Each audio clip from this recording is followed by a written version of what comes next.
નમસ્કાર, real voice of ઇન્ડિયામાં આપનું સ્વાગત છે. હું છું નેહલ. નજર કરીએ હેડલાઇન્સ પર. વડાપ્રધાન મોદી 12 તારીખે જશે વારાણસી, મતદારોનો માનશે આભાર. મીડિયા જગતના દિગ્ગજ તેમજ ઇનાડુ તથા રામોજી ફિલ્મ સિટીના સંસ્થાપક રામોજી રાવનું હૈદરાબાદમાં થયું નિધન. SS રાજામૌલી સહિતના મહાનુભાવોએ પાઠવી શ્રદ્ધાંજલિ. કેનેડામાં ફરી એકવાર ભારત વિરોધી કૃત્ય સામે આવ્યું. પૂર્વ વડાપ્રધાન ઇન્દિરા ગાંધીની હત્યા મામલે લાગ્યા પોસ્ટર. સાંસદે ચિંતા વ્યક્ત કરીને ભય ઊભો કરવાનો પ્રયાસ કરાતો હોવાનો કર્યો આક્ષેપ. રવિવારે રમાનાર ICC T20 વિશ્વકપની ભારત પાકિસ્તાનની મેચ પહેલા ટીમ ઇન્ડિયાના કેપ્ટન રોહિત શર્મા થયા ઇજાગ્રસ્ત.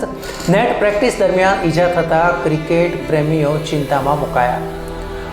પૂર્વીય ભારત, ઉત્તર પ્રદેશ તેમજ પૂર્વોત્તર મધ્યપ્રદેશમાં લોકોને હાલ ગરમીમાં રાહત મળવાની આશા નહિવત. હજુ પણ આગામી 5 દિવસ સહન કરવી પડશે ગરમી.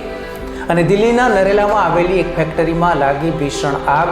આગની આ ઘટનામાં 3ના મોતની આશંકા. 6 વ્યક્તિઓ ગંભીર રીતે દાઝી. તો આ હતા અત્યાર સુધીના સમાચાર. ન્યૂઝ, વ્યૂઝ અને એનાલિસિસ માટે આપ જોતા રહો રિયલ વોઇસ ઓફ ઇન્ડિયા. નમસ્કાર.